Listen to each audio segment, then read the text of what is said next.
kulanti wacan oo wanaagsan daawadayaal gebi ahaantiinba halkani waa warar sugan 24 oo aad ka dhagaysan kartaan wararka dunida ugu doorka roon iyo sidoo kale wararka gudaha dalka Soomaaliya ugu xiisaha badan. Maanta taariikhdu waa 13 bisha Abriil sanadka 2020 waa maalinimo Isniina. qodobada aad wararkayaga ee maanta aad ku dhagaysan doontaan waxaa kamid ah qaadkii ugu badnaa oo lagu gubay degmada Qardho, askari ka tirsan ciidanka militariga Soomaaliya oo kufsaday gabar aanan qaangaarin, shacabka magaalada Muqdisho oo bandow lagu soo rogay xilli habeenkii ah, xaaladda COVID-19 ee magaalada Muqdisho oo sii korortay, madaxweyne qoorqoor oo ka hadlay iska caabinta Al-Shabaab iyo sidii kor loogu qaadi lahaa ammaanka, rajo laga qabo in la soo saaro daawo looga hortaga caabuqa COVID-19. qodobadaasi iyo qodobo kale oo fara badan ayaad ku maqli doontaan. ku soo dhawaada warar sugan 24. qaadkii ugu badnaa ayaa maanta lagu gubay fagaare ku yaala duleedka magaalada Qardho ee gobolka Bari, kaasoo si dhow Malaysia loogu soo geliyay magaalada sida ay sheegeen saraakiisha ciidamada Puntland ee ka howlgala degmada Qardho. halka lagu gubay qaadka ayaa waxa goobjoog u ahaa gudoomiyaha degmada Qardho iyo saraakiil ka tirsan laamaha ammaanka ee Puntland oo halkaasi ka howlgala. mas'uuliyiinta ku sugnayd goobtaasi ayaa warbaahinta la hadlayay waxay si weyn uga digeen ganacsatada ku howlan inay ka ganacsadaan qaadka ayna soo geliyaan magaalada Qardho, waxayna kula dardaarmeen in aanan qaadka dambe la soo gelin karin oona laysaga khasaarin qarash fara badan maadaama laga mamnuucay deegaanada ay maamusho maamulka Puntland ayaa hore amaro ugu soo rogtay maandooriyaha qaadka in uu ka mamnuuc yahay deegaanada hoos yimaada, waxaana la amray ciidamada ammaanka oo ay xireen xuduudaha Puntland ay la wadaagto dowlad goboleedyada Soomaaliyeed, khaasatan sida dowlad goboleedka Soomaali Galbeed iyo Somaliland, inkastoo go'aankaasi uusan weli dhaqangelin sida ay sheegeen mas'uuliyiin ka tirsan maamulka Puntland.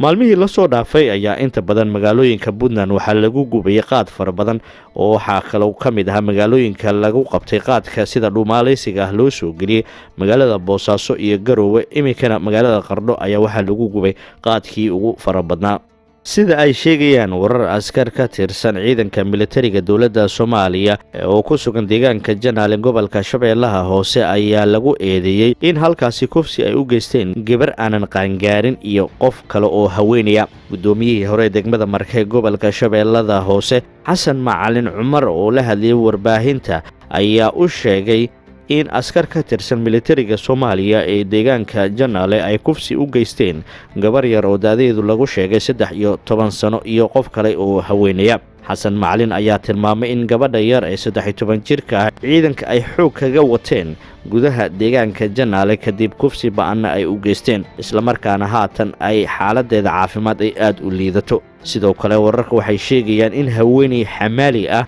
oo 3 askari oo militariga Soomaaliya ka tirsan kuna sugan Janaale ay gaari kala degeen kadibna ay kufsadeen. kufsiga ayaa gudaha dalka Soomaaliya waxa uu noqonayaa mid sii faafaya iyadoona dowladda iyo sidoo kale culimo diinka aysan u istaagin sidii loogu hortagi lahaa gabdhaha yaryarka ah ee saqiirada aan qaangaarin ee loo geysanayo kufsiga in la joojiyo, qofkiina lagu qabtana in la marsiyo shariicada Islaamka. xukunkaasi ayaa inta badan waxa uu muuqdaa gudaha dalka Soomaaliya mid dhabarka u ridanayaan shakhsiyaad ka tirsan maamulka ama dowladda ama dad lacag leh oo markaasi kiiskii kufsigaasi iyagu tirtiraya.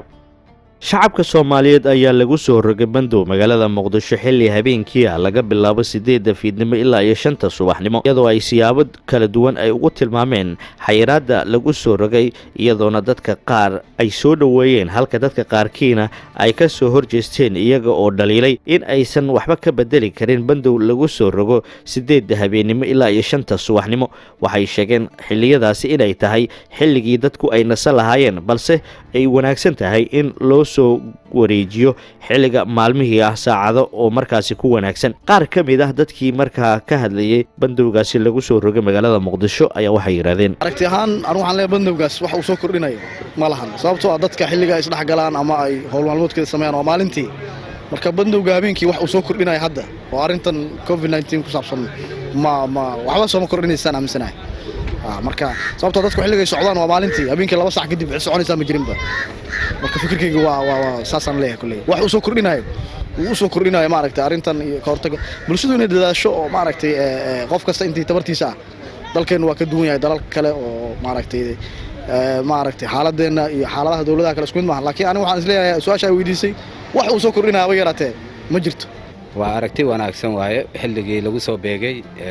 maxaan ku raadhaa 8 fiidnimo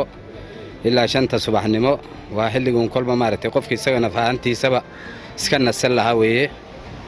waa aragti wanaagsan weeyaan aan isleeyahay taas waa jirtaa maxaan ku raadhaa qofkii sida macquula inuu iska ganacsado isagoo maaragtay goobtiisa shaqana oo maaragtay dad badan uusan isku imaanin haddii si nidaam ah uu ganacsado waa iska fiican tahay waa jirtaa dad habeenkii ganacsada annagu dad muslimaan nahay maxaan ku raadhaa in maalintan ganacsano maaragtay waaba ayaa maaragtay nagu filan waa soo dhaweynaa horta badan taqaanaa waxay caafimaad ku saabsan waa soo dhaweynaa laakiin banduga waxaan leenahay waqtiga in la kordhiyo maadaama dadku ay yihiin dad garab rartaahoo iska dhibaataysan dhibaato haysato ay wax siinaysaan aan la arag marka inay dadka noloshooda laga taxadiro caafimaadkooda laga taxadiro aad baan u soo dhaweynaynaa jiridaan socoto qur-aan baan ka akhrisanaa islaam baan nahay haddii roob yar uu da'o la arki ma hayo mir yar haddii noo da'do la arki ma hayo waxaan gaaladaas qabowgii ay ku jiraan xilligii qabowga ahay qorrax hadday helaan waxay waa ka tegaysa waxaanoo dhan waa dhammaanayiin iyagana qorrax bay u baahan yihiin annagana roob baan u baahannahay qorraxdan yarta iyo kulaylka jira keliya ah waayo jiridan waxa keenayo waxaan leeyahay dawladda dadka ha ku dhibina waa bandum aad tiraadaan wasiirka caafimaadka iyo daryeelka bulshada xukuumadda federaalk ee Soomaaliya Fawziya Abikar Nuur ayaa ka warbixisay xaaladihii ugu dambeeyay ee COVID-19 iyadoo ay xaqiijisay in maalintii shalata ahayd uu geeriyooday mas'uul ka tirsan maamul goboleedka Hirshabelle xildhibaan Khaliif Muumin Xayow Allah u naxariiste. Fawziya Abikar ayaa sidoo kale xaqiijisay in ay baaritaan lagu sameeyay laguna cadeeyay in cudurka coronavirus uu soo ritay 4 qof oo kale oo hor leh magaalada Muqdisho taasina waxa ay ka dhigaysaa in kiiska COVID-19 gudaha magaalada Muqdisho iminka in uu sii cagacageynayo 25 ruux. wasaaradda caafimaadka waxay ugu baaqday dadka in ay guryahooda ay joogaan haddii aysan jirin arrimo muhiim ah oo ku saabsan noloshooda dadkuna ay kala fogaadaan ku dhawaad 2 mitir ayay tiri taxadar gaar ahna la siiyo dadka da'da ah iyo sidoo kale dadka cudurrada qaba ee aadka u xanuunsanaya uu u daran yahay caabuqani COVID-19 iyada oo gudanaysa waajibaadkeeda qaran ee ku aadan u diyaar garowga xaaladaha degdegta ah waxay heegan gelisay howlwadeenna horey loogu tababaray ka falcelinta cudur dilaacyada noocan ah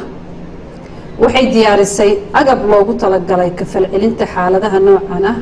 ayadoo la kaashatay hay'adda caalamiga ah ee taageera caafimaadka Soomaaliya waxay sidoo kale xiriir kala sameynaysaa hay'adaha dawladda ee ay qusayso hawshan sida hay'adda socdaalka iyo jinsiyadda wasaaradda warfaafinta iyo hay'adaha amniga madaxweynaha galmudug Axmed Cabdi Qorqor ayaa sheegay in ay u diyaar garoobeen sidii ay al-shabaab kaga saari lahaayeen deegaanada uu maamulo maamulkaasi Qorqor oo ka hadlayay xafladii uu xilka ugala wareegayay madaxweynihii hore ee galmudug Axmed Ducaale Geele Xaaf ayaa bulshada iyo maamulka ku booriyay in ay mideysnaadaan sidoo kalena meel looga soo horjeesto ururka al-shabaab oo uu sheegay in mucaarad xoogan ay ku yihiin nabadda iyo xasilada gudaha dalka Soomaaliya madaxweyne Qorqor ayaa ballan qaaday in uu u gogol dhigi doono si ay qeyb uga qaataan xalinta khilaafaadka ka dhaxeeya qaar ka mid ah maamulada dalka iyo dawladda dhexe taasi oo uu horey loogu soo guuleystay dibna u heshiisiinta bulshada galmudug madaxweyne Axmed Qorqor oo ka hadlayna waxa uu yiri munaasabadaasi inaan gacan ka geysano khilaafyada jira ee ka dhaxeeya dawladda federaalka Soomaaliya iyo dowladgoboleedyada qaarkood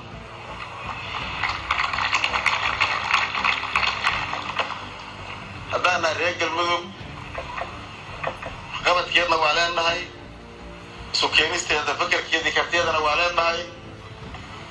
dowlad jacayl iyo midnimo jacayl Soomaaliyeedna waa lagu marka walaalihii ama maamuladii iyo dowladda federaalka ee wax ka dhex jiraan diyaar baan u nahay inaan haddii la yidhaahdo hawshaas galno kalsoonina ku qabna inaan guul ka keeni karno taasna waa hadafkanaga oo aan leenahay gogosha weliba waxaan dhigaynaa caasimadda galmudug ee dhuusamareeb haddii la yidhaahdo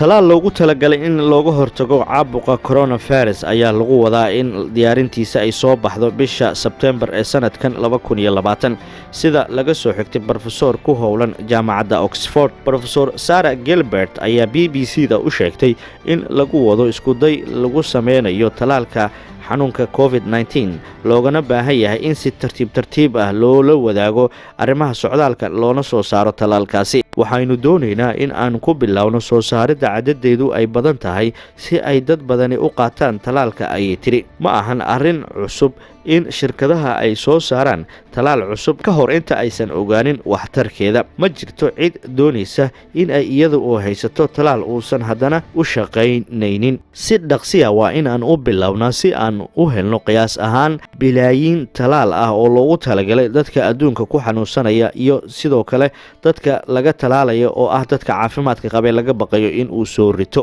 waagaag daawadayaal inta ayaan ku soo koobayaa warkii dunida oo aad kala socoteen warar sugan 24 channelkan waxaad kaga boga doontaan inta badan wararka gudaha dalka Soomaaliya ku saabsan oo aan ugu talagalnay shacabka Soomaaliyeed ee badankooda ku dhaqan dibadaha si toos ah inay u helaan xaqiiqada dhabta ah ee ka jirta gudaha dalka Soomaaliya. warkayagana inta ayaan ku soo koobay anigoo Maxamed Yumbiya ayaa idin la socodsiinaya sida ayo nabadgelyo.